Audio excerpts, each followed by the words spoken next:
I've seen a lot of stuff, man. I've seen a lot of things.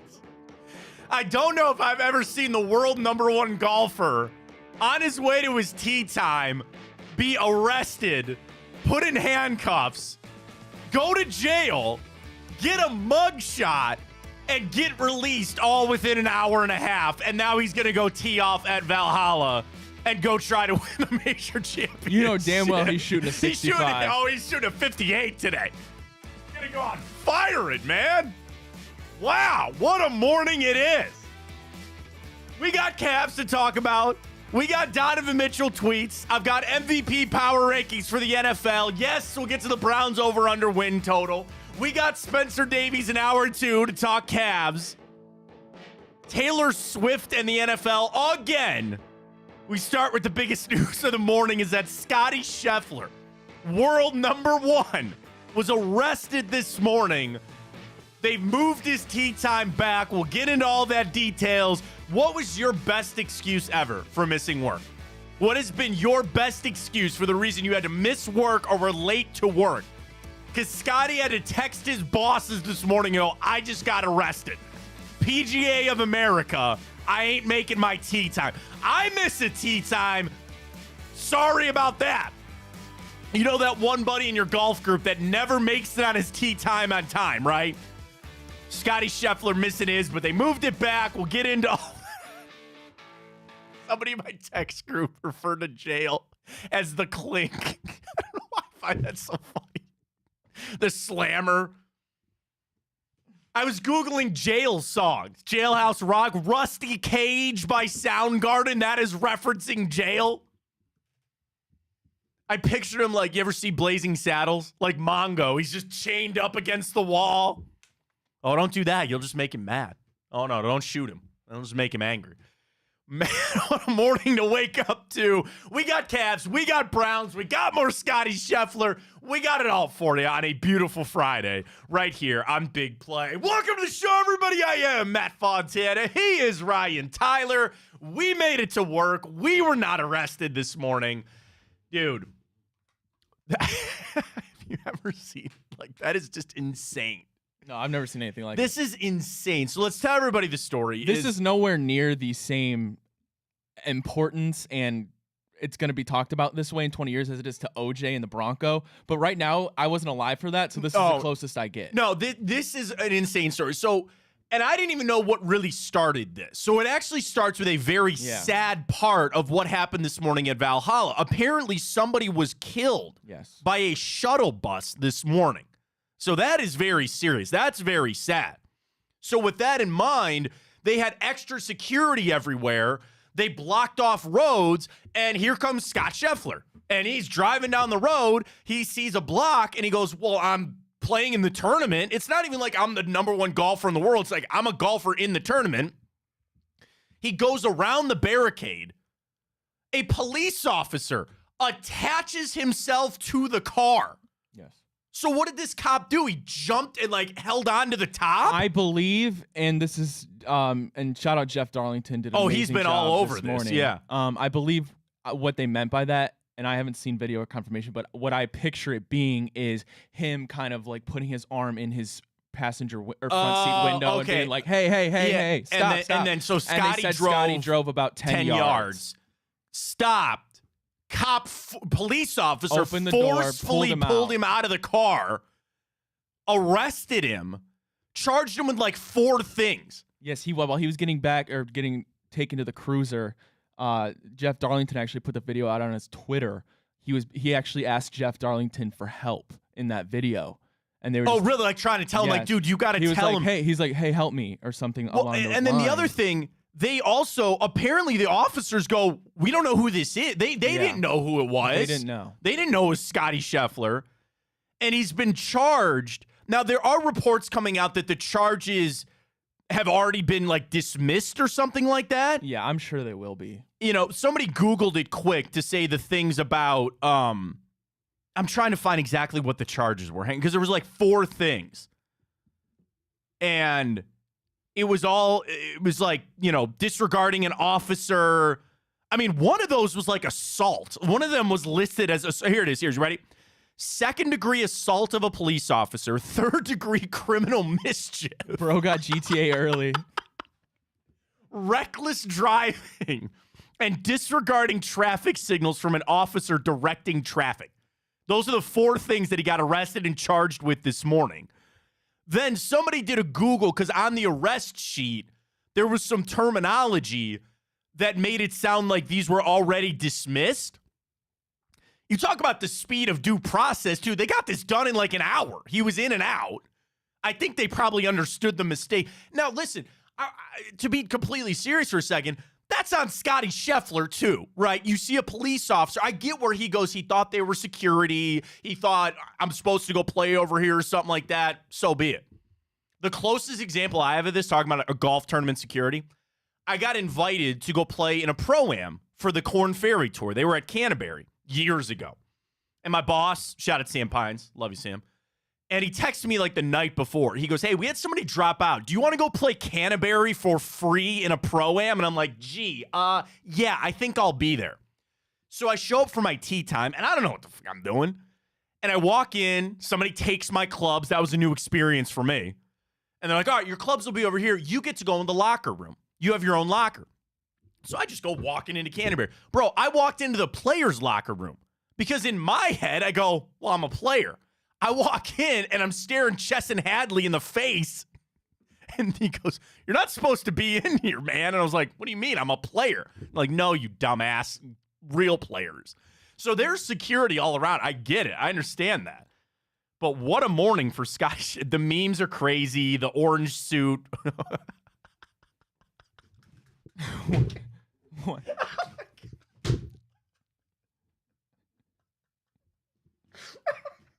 What?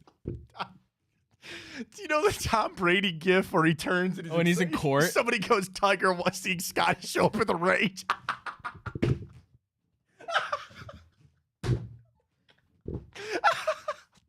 Someone said if Scottie goes in handcuffs and shoots a 64 on the same day, he's above Woods. He can't do that little Scheffler shuffle with an ankle monitor on, bro. Is he a flight risk?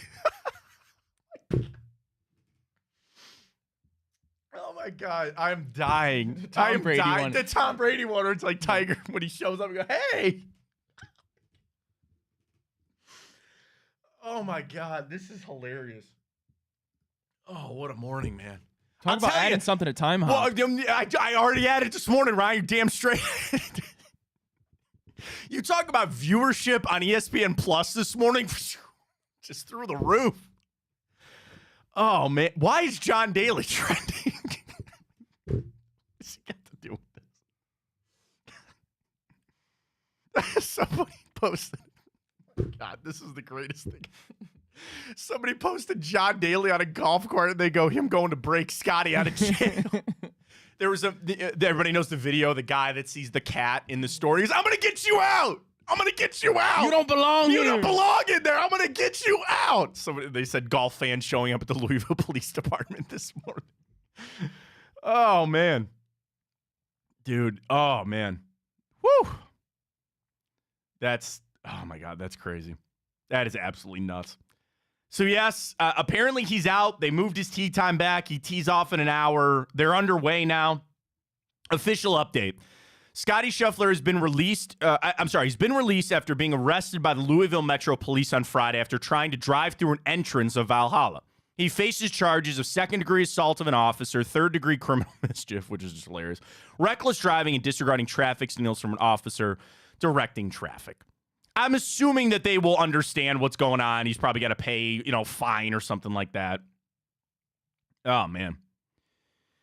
Dude, who would have thought? Imagine the questions he's going to have to answer. I mean, I'm assuming whenever he speaks. Now, would that not be the funny thing is, again, if he wins the tournament and just the stories that go along with that. Yeah. How'd you like to be that cop, too? It's like, yeah, I know I arrested Scottie, so be it. And it's again, I believe that he obviously was breaking some sort of law. He didn't. And there is a fault to the PGA Tour. Apparently, Jeff Darlington reported that Scottie thought that they were security guards. Right. And like when you enter the tournament, I'm assuming that's the way that Scottie And they Scheffler have- took every single morning to get to Valhalla. He's probably taking that road every morning the past 5 days. And they all have PGA marked cars. Sure. And, like, again, it's Scottie walking. I'm going to work, man. Like, what do you want? Like, this is where I go. And that's why I think it's a little bit of a fault maybe on the PGA Tour for not sending out a message to go, hey, there was an accident this morning. Everything's delayed, pushed back. Like, listen. You know, it's one of those things you think you're so right. Like, Scottie, I don't believe, thought he was doing anything wrong. And this is the way that I go. This is the way that I took. Scottie Scheffler's been at Valhalla all week. He's driven the same way probably all week. The other thing, and somebody had a good tweet about this too. So this is how it works with the PGA. They give these guys courtesy cars. So what happens is they fly in. They're in Louisville. They all either rent a house or they're somewhere off property, right? Well, the PGA has a fleet of cars. And you see them on the side. How many times they say PGA courtesy car? Tiger gets one, and Rory gets one, and Scottie Scheffler had a courtesy car. Where was his caddy? Why do you not have your caddy drive you? You know, like that's something somebody brought up. They go, shouldn't Scottie have a driver at least? And I don't know. I'm sure he will moving forward. I imagine moving forward, Scottie's going to go, yeah, I ain't driving anymore. I'm going to have somebody else drive me to the tournament here. Oh, well, you know another twist. Do you know his caddy is leaving tomorrow? His caddy, it's Ted Scott is his caddy. And his son's graduation is tomorrow. So he's going to be with Scottie today. Oh, they have video of Scottie walking in. He's there. He's kind of smiling, so I'm sure he's probably had a hell of a morning. But he's there. He's back on the grounds. He's ready to go. He tees off at like 10:08. What a morning, man. What a morning. I am here for any and all funny GIFs and videos of it. He was released at 8:40 this morning. Obviously has made its way there. Mike tweets, I'm betting the charges eventually get dropped. And I guess the other thing, other players and caddies went the same way. So it's not like he was going some back route. Like other people were going that way and they just happened to pop him. Dude, that's great. It's unreal, dude. It is crazy. He's there. He'll be ready to go. Good luck to Scott. It'll be an interesting day down there in Valhalla, I'm sure. But what a morning to wake up. All the reporting is there. We'll keep you updated as we go. Getting ready to go for that. All right, we got to dive back into the Cavs. We'll talk to Spencer Davies coming up in hour 2. But, you know, yesterday was a bit of, obviously, the frustration. The series is over. You're into this conflicting offseason. And it was a lot of the things that we had even discussed yesterday about Donovan Mitchell and his future with the Cavs. You, me, and everybody are sitting here trying to read through words and try to understand where Donovan is at. Because the offseason, while they're going to make a coaching change, in my opinion, while the reports of all these trades are going to come out and Darius Garland, this other kind of stuff, you, me, and everybody know the biggest thing and where the offseason really starts for the Cavs is what is Donovan Mitchell going to do? And I'll never pretend to act like I know, because I don't. It's what I believe. And I believe Donovan Mitchell is probably going to leave. And I'm going to operate that way. A little bit of fanning scared, Ryan. I'd love the flip. I'd love the flip it to be wrong on that. And he stays. I'm kind of reading things. I think he might go. So as we try to navigate this of getting to the most important thing for the Cavs, the most important thing in the Cavs universe right now is what is Donovan Mitchell going to do? So the reports start coming out about some of the dysfunction. And I also want to make it clear, when we were talking about the dysfunction yesterday, Ryan, I didn't want to make it out like the Cavs are in some hellhole right now and everything is all bad, but there's a level. This isn't like a DEFCON 10, okay? This is like a little bit of minor stuff. You had some discrepancies or some issues between front office and coach. You had some issues between players and coach, whatever. But some of it was coming out that Donovan was upset with teammates or he didn't like their maturity level. That came from Chris Fedor, and Donovan had to take to social media to say, all right, I've had enough of this, and I got to set the record straight. So at Spida Mitchell on Twitter, he quote retweeted a Bleacher Report article that said Spida grew frustrated with some of his teammates' lack of maturity, focus, playoff readiness, and willingness to listen. And he tweeted, yeah, all right, cap. I'm sick of y'all sometimes.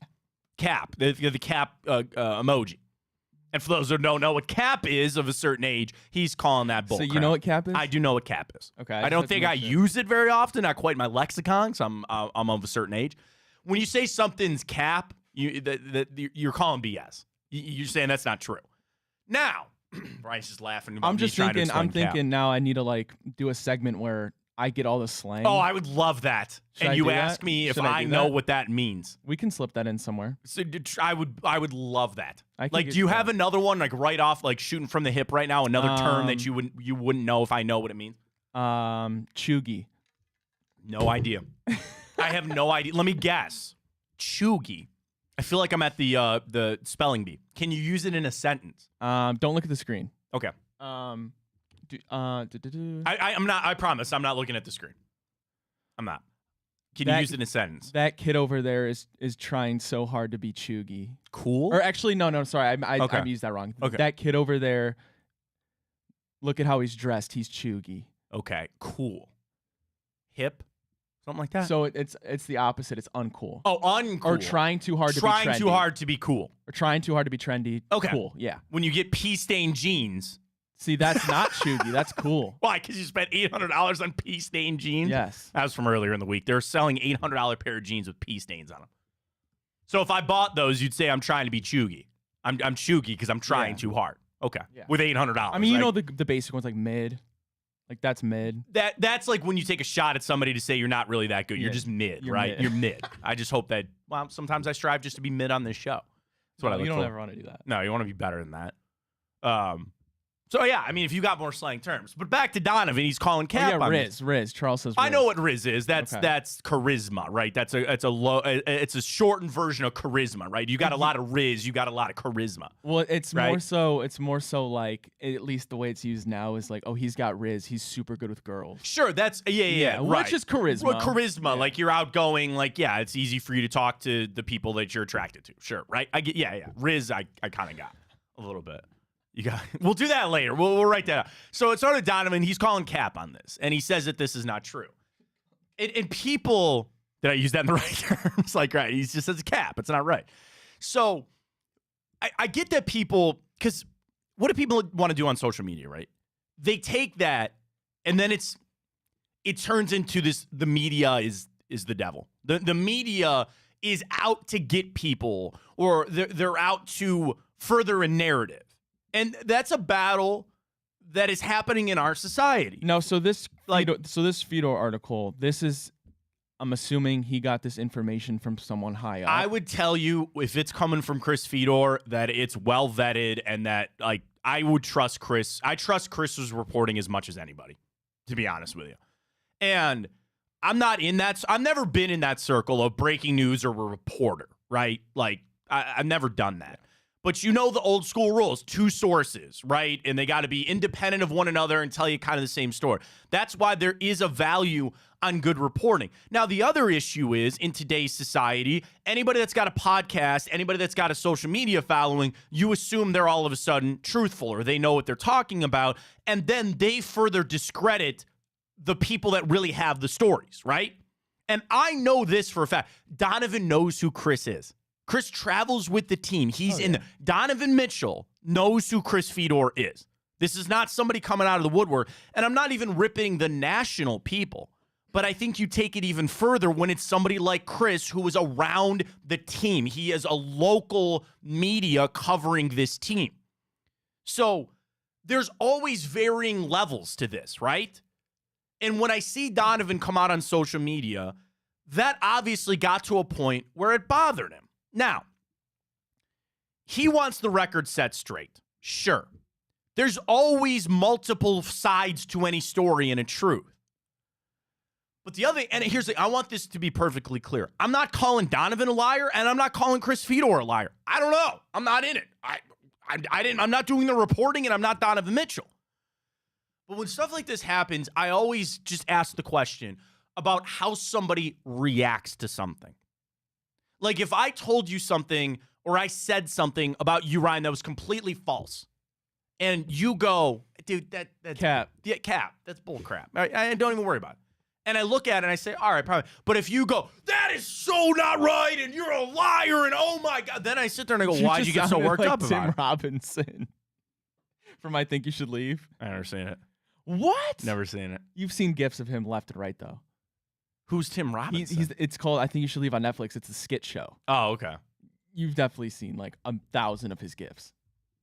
Oh, yeah, I know that guy. Yeah. Let me go. Yeah, I've seen that guy. Okay, I never knew where he came from, but yes, that I get that. So it's like it's a little bit of how somebody would react to a news to tell me, did that strike it? I guess what I'm saying more succinctly, did that strike a nerve? You know, did it hit something where you're getting close to the truth? Now, I will never be somebody. Well, I think it's different because in that sentiment, it wasn't just about him leaving. There were also things about him saying he's disappointed in his teammates. Right. That's way different because you have to go defend that. Yeah, sure, but what, like, you know what I mean? Right, and that's different than just defending. We your don't leaving know. a So, place. like, when Donovan takes enough to say, I got to set the record straight here. Which again, I get so setting the record straight on social media, stuff like that. I guess I'm seeing this playbook come out, and you see it a lot with like a lot of star athletes where this stuff, it just circles around. It's not just the Cavs. Like a lot of teams deal with this. And I see it playing where I take nothing of what Donovan said to change anything that's going on. You get what I'm saying? Like this kind of stuff happens when it is such an important decision. You've got all these rumors out there. I'm sure Donovan wants to go defend himself or defend his teammates. But I also believe what Chris is saying. I believe what Donovan's saying, and I believe what Chris is saying. So, like, what's the truth? There's always your side, their side, and the truth, right? I don't think Chris made this up. I don't think he made it up, and I don't not know, at all. And I don't know much like, about him. But I do remember he was circulating a couple months ago for that sure, one. Absolutely. And that's the part of the job as a reporter. Which was also about Donovan. Well, you're going to put things out that sometimes they don't like, and that is the importance of the media. It's not about the good and bad stuff. It's about the truth. Well, that one wasn't necessarily about the truth. The earlier one. Yeah, but like I guess I'm putting it this way. For Donovan to come out, which I get a lot of fans are jumping on that because you and I all want the same thing. You want Donovan Mitchell to come back. So you feel like